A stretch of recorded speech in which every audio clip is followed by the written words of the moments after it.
Hi சிலக்குட்டீஸ் வந்துட்டேன். மணி என்ன 3 ஆயிட்டுனா நம்ம வந்துருவோம். இன்னைக்கு என்ன டாபிக்னு பார்த்தீங்கன்னா, கணவரை பிடிக்கலப்பா. ஆனால் பிள்ளைங்களுக்காக நான் வாழ்ந்துகிட்டு இருக்கேன். இதெல்லாம் வேற வழியே இல்லை. ஏன்னா நான் பெத்த பிள்ளைங்களுக்கு நான் தானே ரெஸ்பான்சிபிள் அப்படின்னு சொல்லிட்டு நிறைய பேரண்ட்ஸ் வந்து இதை வந்து எதிர்கொள்ளிட்டு தான் இருக்கிறாங்க. அவங்களுக்கான வீடியோ மட்டும்தான் இது. கணவருக்கு பிடிக்காத வாழ்க்கை எப்படின்னா, அவன் வந்து அடிக்க மாட்டாங்க, திட்ட மாட்டாங்க. ஆனால் அன்பும் இருக்காது. ஒரு வேலைக்காரி மாதிரி, ஒரு மிஷின் மாதிரி இந்த வீட்டில் நம்ம இருந்துகிட்டு இருப்போம். வேலைக்காரி யாராவது மதிப்பாங்களா? கண்டிப்பாக மதிக்க மாட்டேங்கிறாங்க இப்போ உள்ள காலத்தில். ஒரு மிஷின்னா என்னது? அது ஒரு ஜடம் எப்படி இருந்தால் எப்படி இருக்குமோ அந்த மாதிரி தான், கண்டுக்கவே மாட்டாங்க. ஒரு மிஷின் எப்படியோ அதே மாதிரி தான் மிஷினையும் கண்டுக்கவே போகிறதில்ல. அது பாட்டு அதோட வேலையை பார்க்கும், இவங்க பாட்டு அவங்க வேலையை பார்த்துட்டு இருப்பாங்க. இந்த மாதிரி தான் நடந்துகிட்டு இருக்கோம். நம்ம அழுதாலும் சரி கேட்க மாட்டாங்க, நம்ம சிரிச்சாலும் சரி கேட்க மாட்டாங்க. நீ யாருன்னு கேட்குற நிலையும் வந்துடும். ஆனால் நீங்கள் போக வேண்டாம். பட் இவ்வளோ பிரச்சனையை ஃபேஸ் பண்ணிட்டு நீங்கள் அந்த இடத்த விட்டு நகலவே இல்லைன்னா அதுக்கு மெயின் ரீசன் என்னன்னு பார்த்தீங்கன்னா, நீங்கள் வந்து ஒரு பலவீனமான ஆள் இல்லை. அதுக்கு பதிலாக என்னென்னா, நான் ஒரு அம்மா. அந்த ஒரே ஒரு விஷயம் மட்டும்தாங்க. நான் வந்து யார்? அம்மா. அம்மாவாக இருந்துட்டு என் பிள்ளைங்கள நான் தவிக்க விட்டு போக முடியுமா அப்படின்னு சொல்லிட்டு கேட்பாங்க பார்த்தீங்களா? அதுங்க தாங்க நிற்கிறீங்க நீங்கள். ஸோ அதனால் இதை நினச்சி நீங்கள் ஃபீல் பண்ணவே கூடாது. பிள்ளைகளுக்காக வாழ்கிற தியாகம் தான் பண்ணிகிட்ருக்கீங்க. இந்த வாழ்க்கை எனக்கு பிடிக்கல, ஆனால் என் பிள்ளைங்களுக்கு இந்த உலகம் வந்து பிடிக்கணும். அவங்களோட எதிர்காலம் கெடவே கூடாது. அதுக்கு நான் எந்த விதத்துலையும் காரணமாக இருக்கவே கூடாது சொல்லிட்டு உங்களோட சந்தோஷத்தை புதைச்சிருக்கீங்களா? ஃபஸ்ட்டு அதெல்லாம் கொஞ்சம் விட்டு வாங்குங்க. ஏன்னா உங்களுக்காகவும் கொஞ்சம் வாழணும். அது எப்படிங்கிறது தான் நான் இந்த வீடியோ ஃபுல்லாக சொல்ல வந்திருக்கேன். ஸோ வீடியோ ஸ்கிப் பண்ணாமல் பாருங்கள். அப்போ தான் உங்களுக்கு புரியும். என்னுடைய வீடியோக்கு இப்போ தான் ஃபஸ்ட் டைம் உள்ளே வரதா இருந்தால் லைக் பண்ணிக்கோங்க, ஷேர் பண்ணிக்கோங்க, கமெண்ட் பண்ணுங்கள், சப்ஸ்கிரைப் பண்ணுங்கள். பக்கத்தில் இருக்க ஹைப்புங்கிற பட்டனையே அமுக்கி விட்ருங்க. அட்ஜஸ்ட் பண்ணு அப்படின்னு தான் எல்லாரும் சொல்லுவாங்க. பட் எவ்வளோ நாள், எத்தனை வருஷம், எத்தனை கண்ணீர், இதெல்லாம் யாருக்காவது அவங்களுக்கு தெரியுமா? ஈஸியாக அட்வைஸ் அள்ளி தொலைச்சிட்டு போயிடுவாங்க.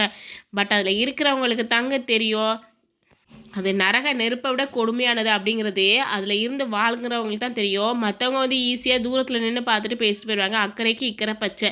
அவங்களுக்கு வெளியிலேருந்து பார்க்கும்போது இது என்ன ஒரு விஷயம், எல்லா வீட்லேயும் நடக்கிறதுனா வீட்டுக்கு வீட்டு வாசப்படி, இதுக்கு போட்டு ஏமா வெளில சொல்கிறா அப்படின்லாம் சொல்லுவாங்க. பட் அப்படி இல்லைங்க. நம்மளும் ஒரு மனுஷங்க தானே. பெண்ணோட பொறுமை வந்து ஒரு நாள் கண்டிப்பாக வெடிக்கும். நல்லா தெரிஞ்சுக்கங்க. நீங்கள் வந்து தோற்றே போகலை, நீங்கள் ஒரு பலசாலி. பட் உங்கள் மௌனம் கூட ஒரு போராட்டமாக மாறலாம். அதுக்கு என்னென்ன பண்ணணும், நீங்கள் என்னென்ன பண்ணக்கூடாது அப்படிங்கிறத தான் நான் வந்து இன்றைக்கி வந்து சொல்ல வந்திருக்கிறேன். கவனிச்சுக்கோங்க. உங்களுக்காக இல்லாமல் உங்கள் பிள்ளைங்களுக்காக வாழ்கிற நீங்கள் பெரிய பெரிய கிரேட்டுங்க. இதுக்காகவே ஒரு பெரிய சல்யூட்டே உங்களுக்கு கொடுக்கலாம். உங்களை அவங்க மதிக்கலையா, நீங்கள் அவங்கள மதிக்காதீங்க. சிம்பிள்.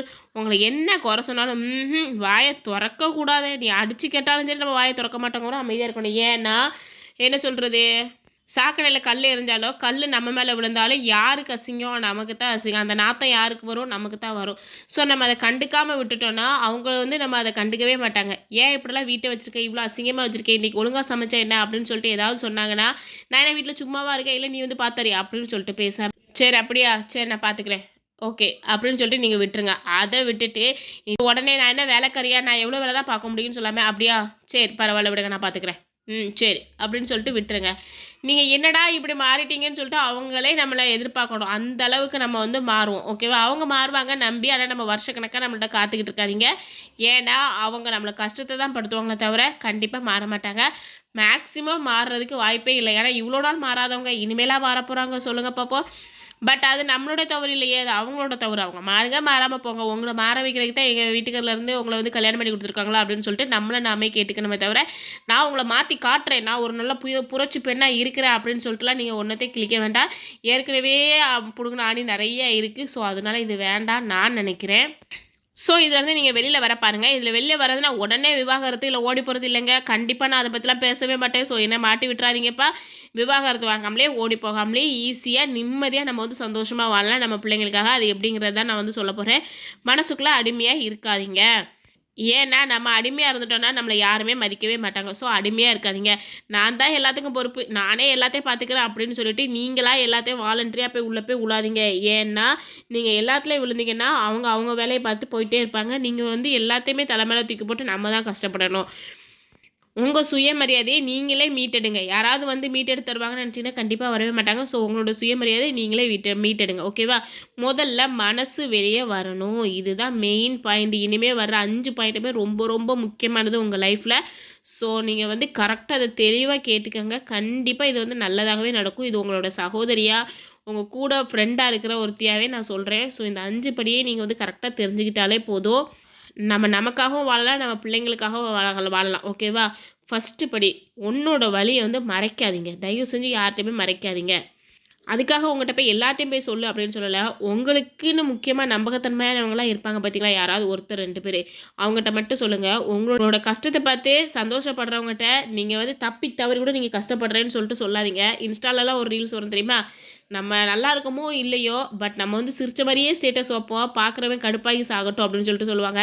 இது எந்த அளவுக்கு உண்மைன்னா, உங்களோட வலியை வந்து யார்கிட்ட சொல்லணுமோ அவங்ககிட்ட மட்டும் தான் சொல்லணும். எல்லாத்தையும் சொன்னீங்கன்னா அவங்க நம்மளை வச்சு ஜாலி ஆயிடுவாங்க. ஸோ அதை பற்றி சொல்லவே வேண்டாம். இன்னொரு விஷயம், சிறு வருமானத்தை உருவாக்குங்க. உங்களால் என்ன தெரியுமோ அதை செய்யுங்க. கண்டிப்பாக நம்மளோட எல்லாருக்குமே ஏதாவது ஒரு தனித்திறமை இருக்கும். ஒன்றுமே இல்லையா, ஏதாவது ஒரு ஸ்கில்ஸை வந்து வளர்த்துக்கோங்க. கண்டிப்பாக உங்களால் முடியும். இன்னொரு விஷயம் என்னென்னா, பொண்ணுங்க நினச்சா என்ன வேணாலும் சாதிக்கலாம். நான் நிறைய வீடியோவில் சொல்லியிருக்கேன். ஸோ நம்மளால் முடியும். எதையோ ஒன்று வந்து நீங்கள் உருவாக்குங்க. கொஞ்சோண்டு நமக்கு வந்து வருமானம் வந்தால் கூட அது வந்து நம்மளுடைய தைரியத்தை வந்து ரொம்ப அதிகப்படுத்தும். என்னால் முடியும், என் கையில் காசு இருக்குது, நான் பார்த்துக்குவேன் அப்படிங்கிற ஒரு எண்ணம் நமக்கு வந்து வரும். ஸோ உங்களால் முடிஞ்ச அளவுக்கு சிறிய வருமானம் வர்ற அளவுக்கு ஏதாவது ஒரு தொழிலை வந்து உருவாக்குங்க. உங்களை நீங்கள் குற்றவாளி ஆக்காதீங்க. ஏன்னா தாங்கிறது பாவமே இல்லைங்க. பட் ஒவ்வொரு நீங்கள் தாங்கிட்டீங்கன்னு வைங்களேன், ரொம்ப கஷ்டப்படுறது என்னமோ நீங்களாக தான் இருப்பீங்க. ஆனால் சிதைய விடுறதுக்கு தீர்வே கிடையாது. ஸோ அதனால் நீங்கள் ரொம்ப வந்து பாவப்பட்டு இறக்கப்படாதீங்க. அதை வந்து கண்டுக்காமல் விடுங்க. நீங்கள் ஒன்றும் குற்றவாளி கிடையாது.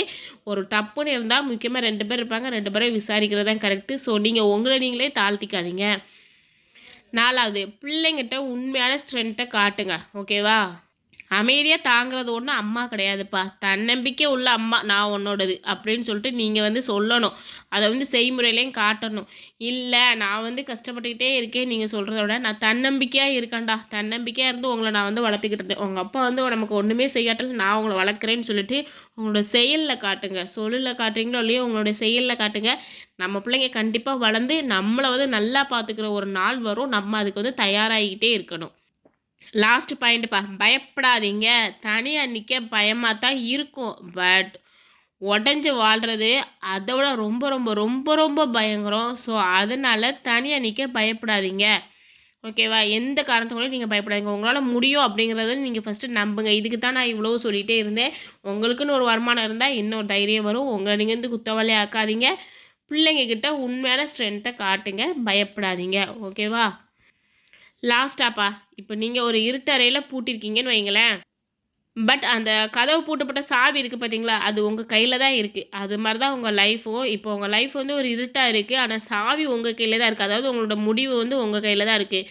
உங்கள் வாழ்க்கை இன்னும் முடிஞ்சே போகலை, இப்போ தான் ஸ்டார்ட் ஆகவே காத்திருக்கு. ஸோ ஃப்ரீயாக விடுங்க. எதை நினச்சி பயப்படாதீங்க, எதை நினச்சி கவலைப்படாதீங்க. எல்லாமே சரியாகும். எல்லாமே நம்ம கையில் தான் இருக்குது.